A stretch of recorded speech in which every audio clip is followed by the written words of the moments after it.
like to thank Dr. Coleman, Dr. Parmar for a kind invitation and also putting together this meeting again. It's always wonderful to see people from around the world and share our experiences. So what I'm going to discuss with you over the next 20 minutes or so is obviously for those of you who do bone marrow transplantation, our biggest and most daunting challenge, and that is how to deal with graft versus host disease. And as you're well aware, this remains one of the major causes of treatment-related morbidity and mortality following allogeneic transplantation. And I would submit that this really is the thing that holds this field back, because there's numerous studies in animal models and human experience that would say that allogeneic transplantation has enormous potential for treatment not only of malignant diseases, but also for inducing tolerance to solid organ transplantation, for treatment of autoimmune disorders. But the limitation is this problem of graft versus host disease, which, as you know, and those of you who treat these patients, can be a horrible condition. We know that this disease is involved, donor alloreactive T cells are involved, and also probably more recently has become a resurgence of interest in the role of B cells. I don't think that's terribly surprising, is that most immune responses are a coordinated B cell and T cell response, but I think there's more emphasis in more recent literature on studying B cell function. And we also know that chronic GVHD, more so than acute GVHD, is linked with the beneficial effect of the transplant, namely the graft versus tumor response. So what I would like to do in the next little while is to discuss some recent studies. I'm sort of focusing on what's been happening in the last couple of years, and then try to take you through some studies that have been done, and perhaps a somewhat different approach to studying this, and also hopefully a speculation about how we might want to move forward. So this is a laundry list of different approaches that have been tried in our current studies to prevent graft versus host disease. And I think they can be listed into four sort of buckets, four different categories.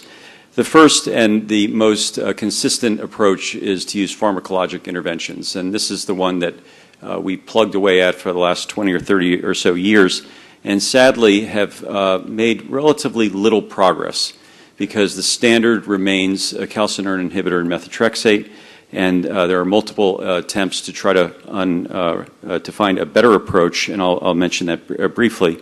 And as Kuhn mentioned, the use of post-transplant cyclophosphamide is something that I think has caught a lot of interest, and that is an area of a different type of pharmacological approach. The use of different graft sources, clearly we've heard a lot about that. I'm not going to spend much time talking about that, but that still does not really address the underlying question of how can we predict graft versus host disease and try to prevent it. We know from a long series of studies that T-cell depletion, different maneuvers to do T-cell depletion is effective, and I'll go into a little bit of some of the studies on ATG, which are instructive. And then I think also coming to the fore is concepts around immune regulatory mechanisms. Clearly this has had a major impact in mirroring animal studies of how to prevent graft versus host disease. And I'll discuss briefly some studies that are now bringing this forward into the clinic, really for the first time, that opens up some of these avenues for investigation. So to begin with, the pharmacological approaches, I think the major thing that's happened in the field is another randomized clinical trial. And this one is being performed by the Clinical Trials Network, BMT-CTN-0402. And this is a phase 3 multi-center randomized trial comparing sirolimus and tacrolimus to tacrolimus and methotrexate. And it's a very simple study outlined here, where patients with a variety of different diagnoses who have HLA-matched siblings are randomized to receive tacrolimus and sirolimus as developed by the Dana-Farber cancer group as compared to the standard tacrolimus and methotrexate. This study has completed accrual, and so I think it will be an important study to really address whether or not this approach could reduce the risk of graft versus host disease. I think a couple of things that we've learned is that sirolimus is not an optimal drug. It's a difficult drug, has lots of drug interactions, also has a higher risk of veno-occlusive disease or sinusoidal obstructive syndrome, and we've learned that different preparative regimens that we thought were quite reasonable or maybe not so reasonable in the face of this drug. And so that's something that we need to factor into these studies.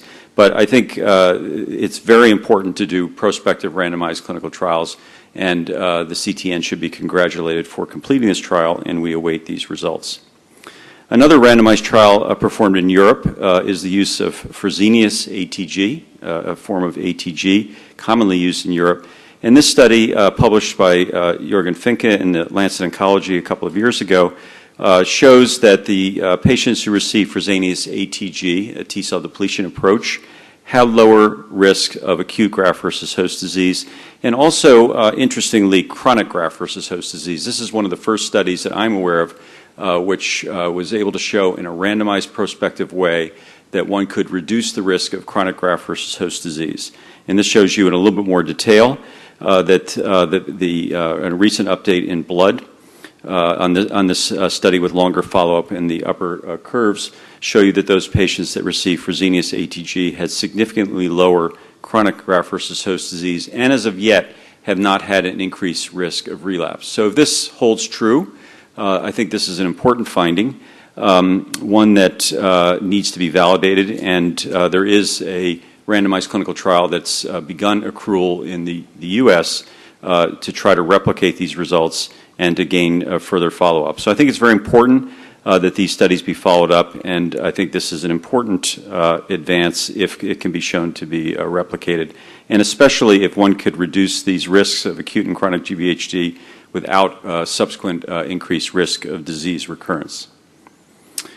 Now, approach that we have used at Stanford that I wanted to highlight because I think this was really one of the first approaches that asked the question of could you incorporate much of the animal studies that had been done on the role of different regulatory T-cell populations. So this approach of using total lymphoid irradiation and anti-thymocyte globulin was pioneered by Sam Strober at Stanford, and what he found in animal studies was that in the presence of these of total lymphoid irradiation and ATS, that one could demonstrate that these animals were actually resistant to developing graft versus host disease, which was really quite a remarkable finding.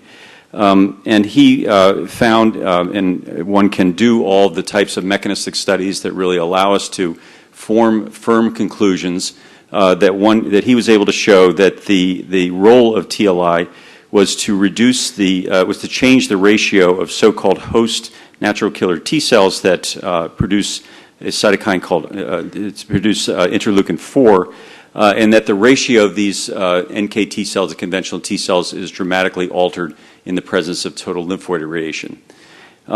These NK T cells also interact with host CD4, CD25 positive regulatory T cells. So all this complex biology that one could readily assess in animal models was brought forward to a clinical trial, and this is what that TLI-ATG regimen looks like. It's relatively simple, of using total lymphoid irradiation, like the treatment of Hodgkin's disease with inverted Y and a mantle fields, and ATG at 1.5 milligrams per kilogram for 4 days. And we have performed this in now several hundred patients and have found a very low incidence of acute GVHD, especially with match-related donors, but also with unrelated donors of 10% or less, and with related donors really less than 5%. So this is remarkable because it suggests that some of the biology that was developed in these animal models could be successfully translated to the clinic. I'd also point out as an aside, using this approach, we argued that now one could go into some of these other fields. And we've now done about 15 matched-related kidney transplants with the combined bone marrow kidney transplants with the planned goal of withdrawing immunosuppression. And of the first 12 patients who are eligible for withdrawal of that immunosuppression, now 8 of these and almost 9 of these patients are completely off of these drugs. So I think that study is important because it suggests that through the use of these concepts, one can hopefully develop strategies that could extend the use of allogeneic transplantation into other fields that we've generally not played major roles in. Now, of course, one of the challenges in these studies is that it doesn't really tell us that these regulatory T cells are what is responsible for these biological effects.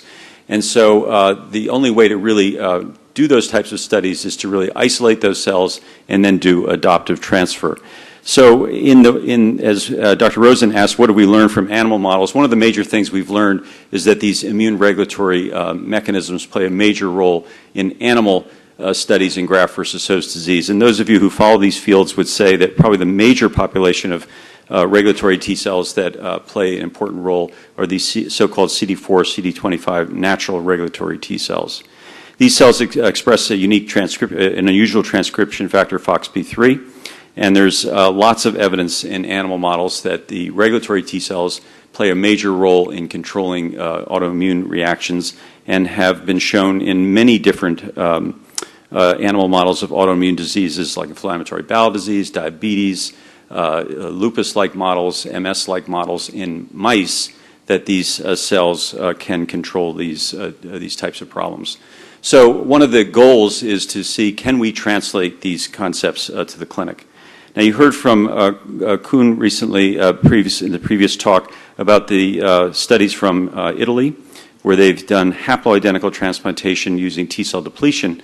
And this seemed like an ideal setting in which to test these concepts. And in fact, the group from Italy has performed these studies where they have specifically isolated these regulatory T cells, which are rare populations of T cells in mobilized peripheral blood, composing about 1% of the population, and then using immunomagnetic approaches have purified these cells to somewhere in the 80 to 90% range of FOXP3 expressing cells and use them in an adoptive transfer in patients. So this was the first study that brought these studies from mice forward into the clinic and actually did a clinical trial. And their study is interesting. There still are lots of issues around it, published in Blood in this current year, where they used an aggressive regimen that like you heard from Dr. Van Bezian, with TBI, fludarabine, thiotepa, and Cytoxan in place of ATG, and then infused the regulatory T cells, followed several days later by conventional T cells. And what they observed is that they saw evidence for improved immune recovery, based upon CMV reactivation. And most importantly, when they looked at patients with severe acute graft versus host disease, very few of these patients developed that complication. Now remember, this is different than the approaches that we heard from Dr. Huang, in that these studies, these patients are receiving no post-transplant immunosuppression. So one can argue of whether or not this is the optimal way to do a haploidentical transplantation, but the reason that I bring this study up is that I think this is unequivocal evidence that these regulatory T cells have biological function in patients. Because in their hands, and I think in most people's hands, infusing up to the highest dose of T cells, around 2 × 10 to the 6th, conventional CD4 and CD8 cells per kilogram, would be impossible in the absence of immunosuppression. And they were able to do that in the presence of these regulatory T cells with a low risk of graft versus host disease. So this study is important because I think it opens the field up to the use of isolating these cell populations. Techniques are challenging but not impossible. It can be done in sophisticated laboratories like all of us enjoy, who work in major transplant centers, and these types of approaches can be explored in the transplant setting. Now, there's a second study from the University of Minnesota which did a similar approach, and here they expanded regulatory T cells from umbilical cord blood. In this particular study, these were third-party expanded regulatory T cells from a third cord blood, so they did double umbilical cord blood, and then expanded regulatory T cells as a third product. I'm not going to talk about the cost of all that. This is all done in a clinical trial type setting. And the finding was that in those patients who received these expanded regulatory T cells, they seem to see a lower risk of acute graft versus host disease, shown here in the bottom panel. I would say that this study is a little bit less impressive than the study from Italy. Obviously, these are very different approaches of using expanded cells, different clinical setting, many different factors. And so it remains to be seen what impact different approaches have. But I think one of the striking features of the Italian study was that they used no immunosuppressive drugs. And there is some debate over what the impact of different immunosuppressive drugs may have on regulatory T-cell function. So I think these two studies are important because they are the first studies of using either freshly isolated or expanded regulatory T-cells in patients now, moving these concepts forward from animal models into the clinic. And I think much more to come in this area. Now, I'll go over very briefly this approach because you've already heard about it from several speakers of using post-transplant cyclophosphamide. And the only point that I would like to make is that I think it's quite interesting that the timing of the post-transplant cyclophosphamide is given at day 3 and day 4.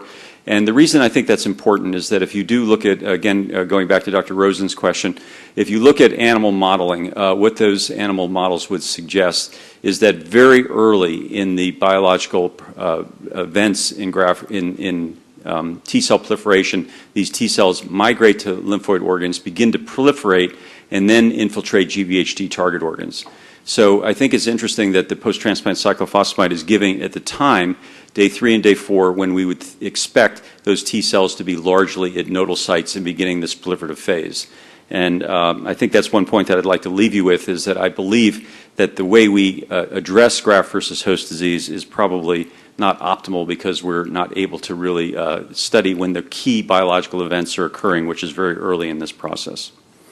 And this just shows you some of those results. You've seen these results showing a reasonably low risk of graft versus host disease in this post-transplant cyclophosphamide. And for better or for worse, these two approaches are about to be prospectively compared. Now, very briefly, treatment for acute GVHD has been, I think, a depressing story. Corticosteroids remain the mainstay of therapy, and there have been many phase 2 studies showing a variety of different agents that could have a biological impact. And one particular study, which was published a couple of years ago, again from the Bone Marrow Clinical Trials Network, looked at 4 different approaches and found that MMF, MMF, anyway, I can't say it, is the optimal drug to use. Now, interestingly, this was moved forward into a phase 3 clinical trial through the Bone Marrow Transplant Clinical Trials Network. And unfortunately, that study was stopped after the first DSMB report for futility. So I think that was quite a shock to most of us in the field, is that I think the CTN study, the initial CTN study, was one of the better treatment graft versus host disease studies that had been done. And I think it's disappointing that unfortunately the winner did not perform in a phase 3 clinical trial. So I think the field, at least in the U.S., people are a bit stunned, and the question is what to do next. And I listed several different possibilities, but I think the question is what type of clinical trial would be the best.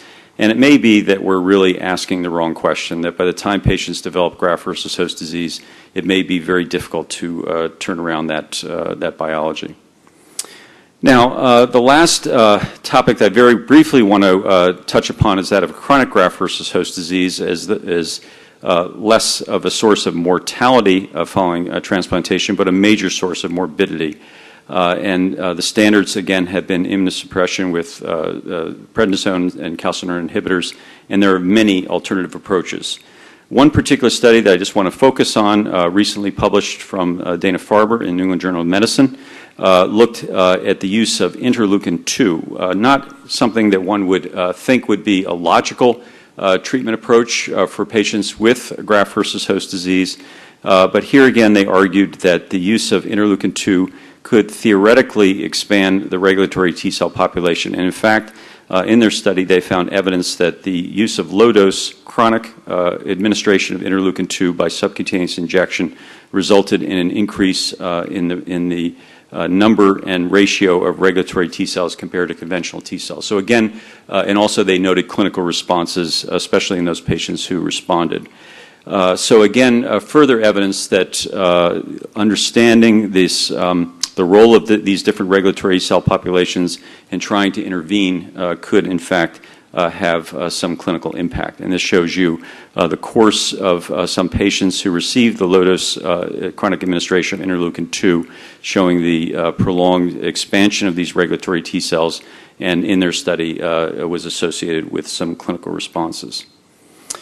So what this leaves us with is, I think, a challenging area. It continues to be a difficult problem. And I think perhaps what it leaves me with is perhaps we're asking the wrong questions.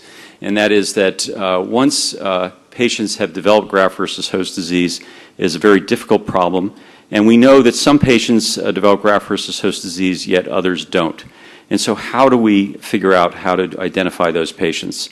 For many years, individuals have tried to look at the genetics of the donor-recipient pairs. And this, I believe, has been very difficult to do just because of the heterogeneity of the HLA antigens and the complex biology and genetics of human bone marrow transplantation. Other approach that I think is interesting is perhaps we need to do something to alter the biology of the donor. And one approach that's been moved forward is the use of statins, which is an acceptable type of approach that could be considered. And that has been shown in a number of different studies to alter the immune status, interestingly, of the lymphocytes, and perhaps that could be explored in a clinical trial type design. But I believe where this field needs to go is to really identify earlier on in the biology of a particular patient, an earlier detection of graft versus host disease, because by the time we see these patients with skin rash, diarrhea, liver function abnormalities, I think much of the complex biology that is associated with graft versus host disease has already ended. And so I think some interesting studies from different groups led by the University of Michigan on biomarkers, and I also believe that imaging could hopefully prove to be important to try to figure out ways to identify those patients who are at greatest risk. So I'll leave you with those thoughts and hope that as we move forward in this field, we figure out how to crack this difficult problem so that we can do better with our patients and also move this field into other possible treatment approaches. And thank you for your attention. We have time for a couple of questions.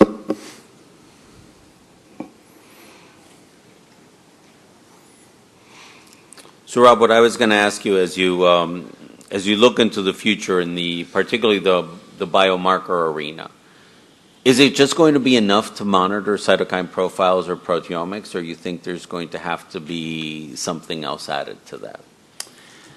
Well, I think that's a start. Mm-hmm. I think that's the best we can do at the moment. And the question is, if you intervene earlier, if you could identify those patients, which we all see, who develop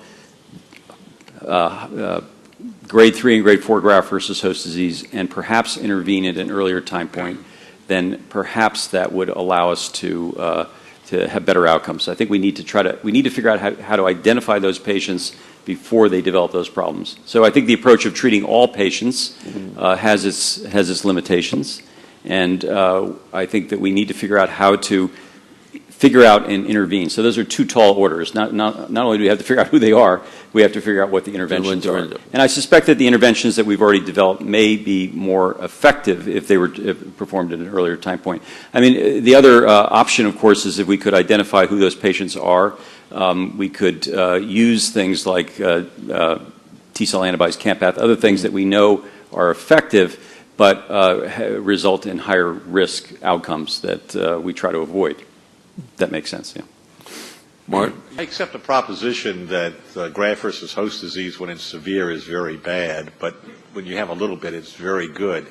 I think the real issue is, can you tease out a graft versus host reaction from a graft versus tumor reaction? Is there anything that really separates them, or is it really one and the same? Because until we do that, it doesn't make sense. Just to get rid of graft versus host disease. They tried T-cell depletion and it didn't work. They got relapses. Well, I'm not sure I would agree that it didn't work. I think if one does very rigorous T cell depletion, I would accept that approach didn't work. But other studies doing more partial T cell depletion could be beneficial. I think what's coming down the pike is we have to understand this biology better. And I believe there's a fantastic new technique of TCR sequencing that could hopefully help us understand that process. So there are technologies now available that one can sequence T-cell receptor repertoire as these immune responses develop. And we are, and other groups are doing these studies first in mice and asking, are those T-cells, is the T-cell repertoire that's responsible for graft versus host disease the same as the T-cell repertoire responsible for graft versus tumor effects, and how much overlap is there between those populations? And I think those studies can now be begun to be approached in patients. So I think that there is hope that we can figure those things out biologically, and then the question is what interventions are necessary. So, do we have time? Yeah, one more question. Okay, two questions then. So the cytoxin data are very interesting, but I don't understand them in the sense, what is so different between cytoxin and methotrexate that we've been giving for ages on day 1 and 3 with the same purpose? Mm-hmm. Why would it be so much better? Then the other one is more of a comment, this whole issue of T-cell depletion, partial T-cell depletion. It's also an issue of convictions over the years, but looking at that randomized study that shows similar survival, similar relapse rates, is that becoming a standard, at least in matched and related donor transplant? Assuming that ATG Fresenius study, is it better to prevent acute and chronic GVH than to treat it based on that study? Okay, well, the two different questions. So I think that the first issue about the use of post-transplant Cytoxan, my view of it is that that's just a more effective drug than methotrexate. And we're limited by the doses of methotrexate that we can give because of the toxicity of that drug. So I think that our ability to impact the biology was rather limited with methotrexate, and I believe Cytoxan would be better. Now, clearly, we need better drugs than cyclophosphamide because I think that is also associated with significant deleterious effects. And if we could get something that was really more specific for proliferating T-cell populations, perhaps that would be even better. I don't know. That's just a speculation. With respect to the use of ATG, I mean, I share your views that that's not a particularly I think that's, let's say, in my view, an inelegant way to address that particular problem. But if it works, then that's an advance because I think those data are provocative.